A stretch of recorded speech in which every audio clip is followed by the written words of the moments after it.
Oilers lose 4-3 to the Toronto Maple Leafs, falling to 3-6 on the year. Oh my god, what did I just watch? What was the abomination known as the hockey game that I just watched? This game was stupid. And honestly, I don't know what I'm more mesmerized about from this game. The absurd amount of penalties, the fact that Edmonton are actual trash that do not deserve to be even spoken within the name of the Leafs. The 4-3 score doesn't do it justice. That 4-3 score does not show that the Edmonton Oilers kept this game close. That 4-3 score shows that the Toronto Maple Leafs let the Oilers do that. They let the Oilers do that. What a pathetic display. I don't care if there was no fans in the audience. On home ice, what a pathetic display from the Oilers. Patrick Russell out of the lineup. I don't know why. He played great in that last game against Winnipeg. But because we need to have 15 line changes every time we lose a game, because that's Dave Tippett for you, even if that isn't the problem, we have to have 15 line changes. So, sorry, Patrick. You're out. Archibald goes over to the fourth line right wing. Nygaard back in. Good to see. Chris Russell out. Jones up to the lefty. Cuckoo back in. Third hand lefty. And then Shore and Correa swap out. So Shore back into the lineup. To be honest, this was a sloppy game to start. I actually wrote here that Jameis Winston would be shocked by the amount of turnovers happening in this game. You could open up a bakery with the amount of turnovers it felt like these two teams were giving up to each other.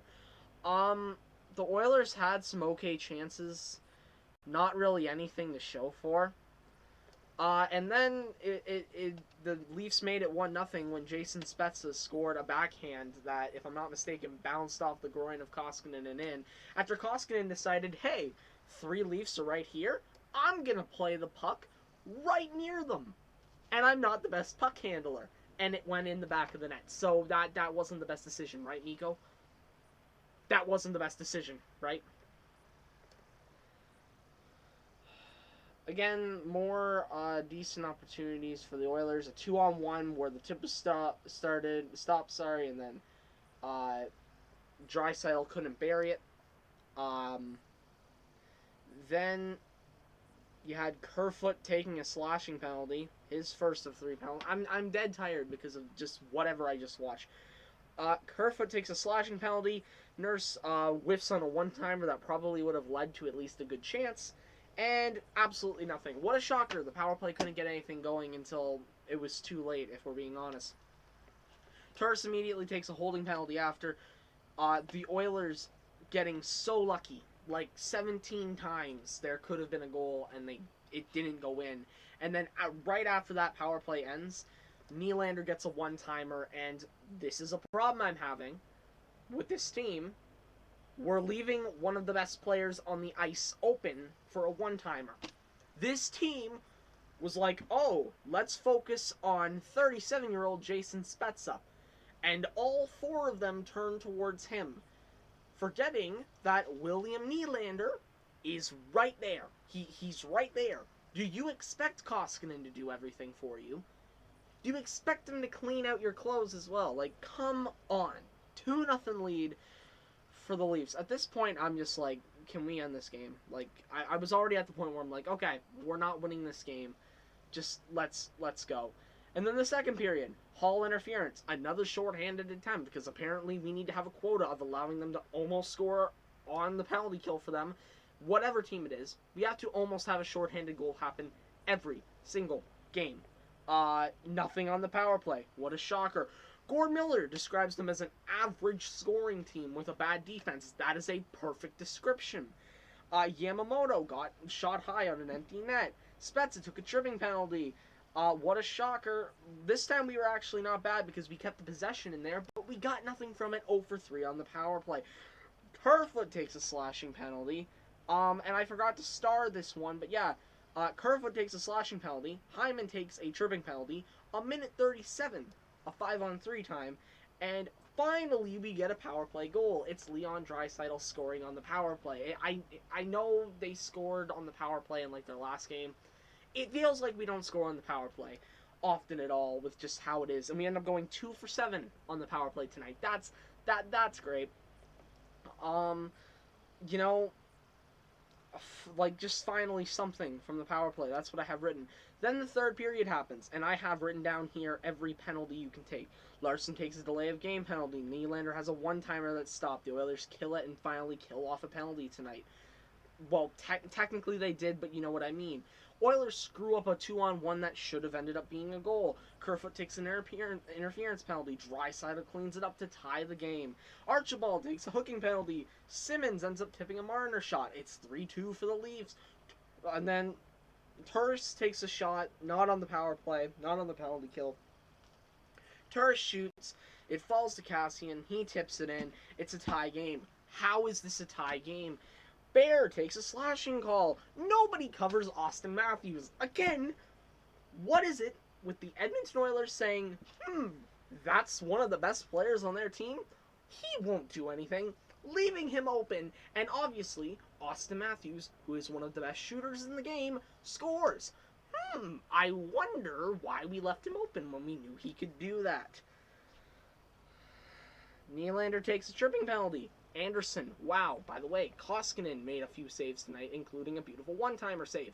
Wow, and that's how this game ends. There ends up being an empty net the Leafs don't score on. And the Oilers lose 4-3.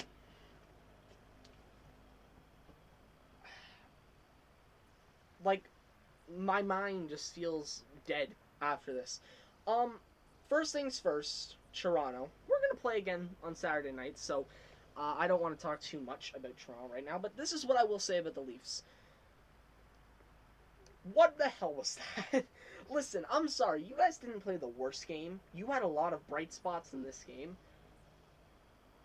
But the Oilers should not have only lost this game by 1 goal.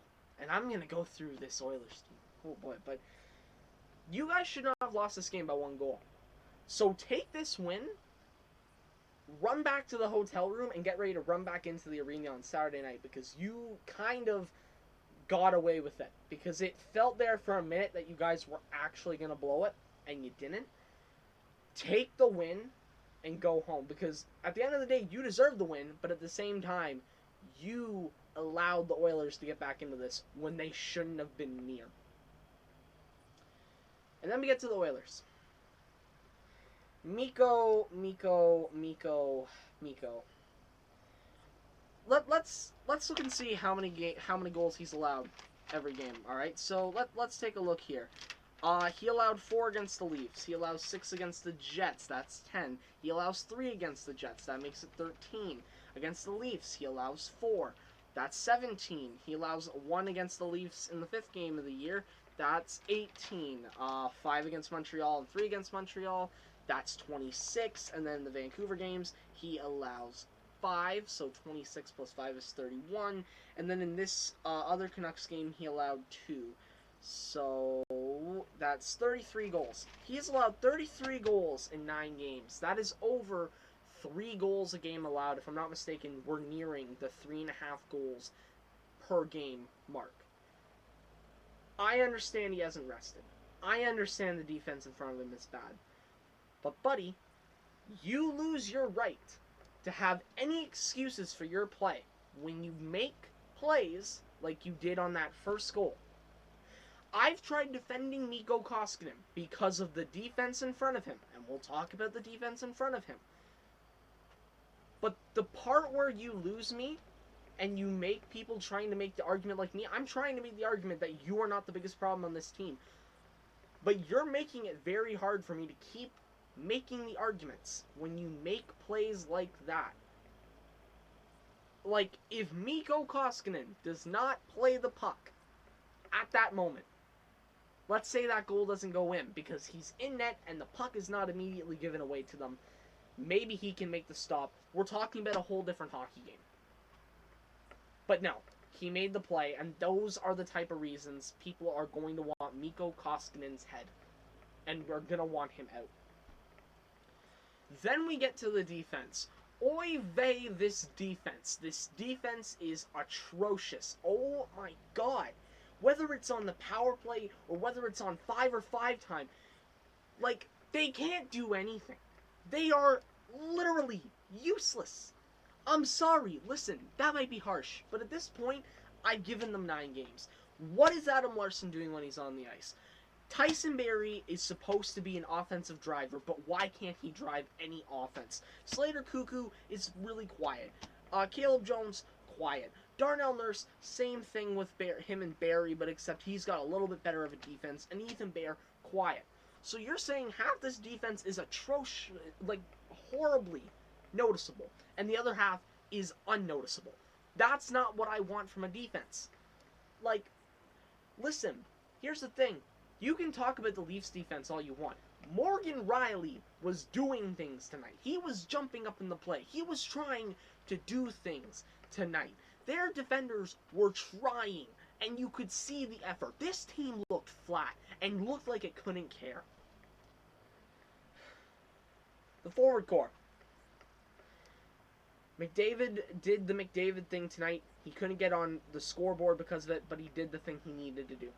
I'm not going to sit here and hound him. Draisaitl, he scored 2 goals tonight. It's good to see that Leon Draisaitl is now starting to kick it into motion a little bit. He's starting to get really better as the games go on. Good for him tonight. He had a good game. Yamamoto wasn't horrible. Nuge and Poole-Jarvi weren't horrible. Good to see Cassian getting on the board. Turris was meh. Neil, Nygaard, Archibald, quiet.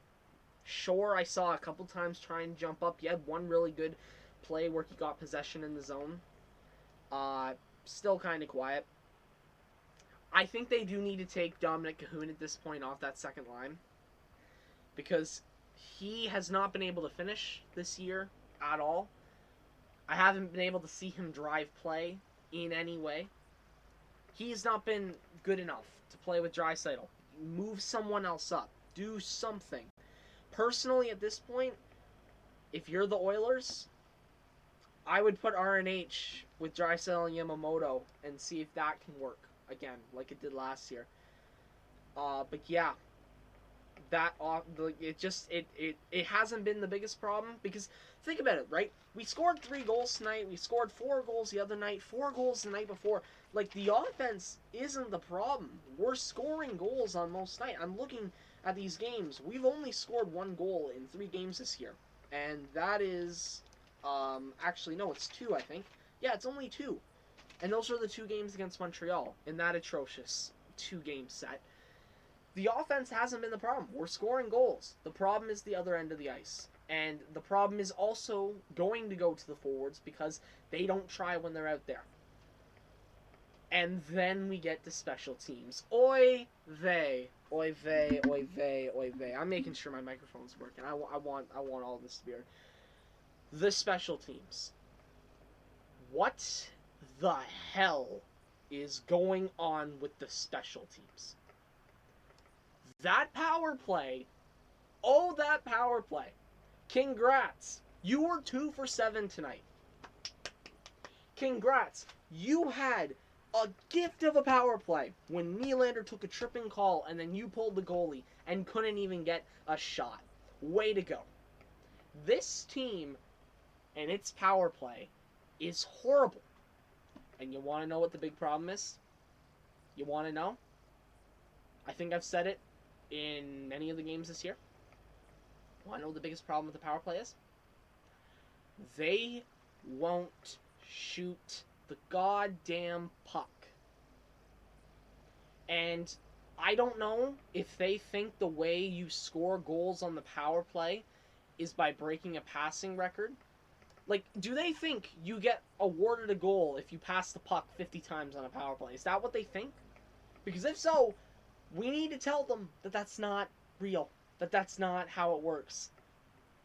Like, actually, this power play is dead. And that penalty kill. Oh, that penalty kill. Nylander and Matthews were both left open tonight, either on the power play or when the power play was expiring. You left Nylander open on the doorstep. Do you want to know what it reminds me of? It reminds me of Game 1 of the year. And I'm going to check my notes just to make sure I got that right. Because if I'm looking here, Game 1 of the year, we had... Yes, right here. Remember in Game 1 when the Oilers all were trying to clear the puck from the zone? It was Quinn Hughes and like 4 Oilers. Quinn Hughes pokes the puck through to an open Brock Besser in front of the net, and then he took it up and just sniped it into the corner. Same thing, just instead of a snipe, it was a one-timer. Same damn play. But that was on the power play. Auston Matthews was left open. Auston Matthews. 4 penalty killers were on the other side. And when Auston Matthews had the puck, they moved out of the way a little. I thought this team was supposed to be able to block shots and be willing to do that. Did we forget that? Like, I understand you want to give Koskinen a bit of a better lane to see the puck, but you know it's Auston, and you know Mikko isn't a god. They have to do more. You can tell it when they skate up and down the ice. They don't give a damn. And that's sad. Because you know what? I know I sit here, I know I hate on them. I know I yell and I scream about them. And believe me, I do a lot more yelling and screaming off camera than you might think. But me yelling and screaming, for me, is showing I care. I care enough about this team to watch every single one of their games. And even when they're getting blown out like they were against Montreal, even when they're being outplayed and playing horribly like they were tonight, I don't change the channel, I stay. And I keep watching. When they were getting their asses kicked against Chicago, I kept watching. And a lot of people do as well. A lot of Oilers fans, a lot of sports fans do. But the big difference is that if the roles were reversed, like I don't even know what comparison I can use. This was an embarrassing game. And you can take the fact that you only lost by 1 goal and be happy about that. Honestly, they shouldn't. They shouldn't feel happy that they lost by 1 goal. This was a pathetic display tonight. A pathetic display. And I know that I've never played hockey before. I've been on skates 1 time. I don't know what it's like to be out there. But I have watched other hockey teams play. And this was a pathetic display tonight. I'm pissed. I'm pissed off. I don't care if it was a 1-goal game. All that, you know what, for me, that second period and that third period, that wasn't game for me. That was filler. That was, this team's already done. Let's sit here and just mess around for 40 minutes. That's what it was. Now you got a bigger challenge. 7 o'clock p.m. this Saturday night. Hockey night in Canada. You get to go again. Show up or don't. And you know what? If you don't show up, that's fine. I'll show up still. I'll still watch. I won't be happy about it, but I'll watch. That's where we're stuck now. We're stuck in this toxic relationship where it's like no matter what you do, I'll still pay attention. This team needs to just... I don't know what they need to do. Like, to anyone who hated on Oscar Klefbom, said he wasn't good enough. I'm going to move this. It's annoying me, the fan's hitting it. To anyone who hated on Oscar Klefbom before, like, even me, I don't think I understood how much this team needed him. Because when it comes to the power play, this team needs him. When it comes to just being able to play a defender who's somewhat reliable, this team needs him. It's a desperation need at this point. This was a pathetic display from the Maple Leafs tonight. We're going to go into the 10th game of the year, backs against the wall. If we lose, that'll be the second series that we've lost both games of. The best we've done in a series so far in these 2-game series is taken 1 win. That's not going to be good enough, especially when you're also taking 2 losses in a series. I didn't think we were going to win tonight because we're playing a Toronto team that's been on fire as of late. They're coming off of an emotional series with Calgary in many ways, where in the first game, Jack Campbell kind of got taken out by Matt Tkachuk. You can say intentional or not. That's not the point. The point is he was taken out by Matt Tkachuk. And then winning the night after as well, getting both games against the Flames. I had a feeling they were going to lose. I just didn't think it would be like this. That was a stupid, but also at the same time pathetic performance from the game. Don't even get me started on officiating as well. I don't even want to dive into that. This was a game where you had a bad call happen, and because of that bad call, the domino effect took place. Every call that was being made had to be made, so you'd have a bad call for the Leafs, and then you'd have to make a bad call for the Oilers, but then they'd be mad, so then you'd have to make the bad call for the Leafs, and we went back and forth all night long. Why not just keep calling penalties at that point? Yeah, I'm done. I'm done. I'm uploading this video and I'm going to bed. It's 1 a.m. in the morning. I stayed up to watch this, and I don't regret it, but at the same time, boy, was that pathetic. Thank you all for watching. I will see you all on Saturday night after the Oilers lose to the Leafs again. Thank you all for watching. I'll see you next time. And, yeah, bye for now.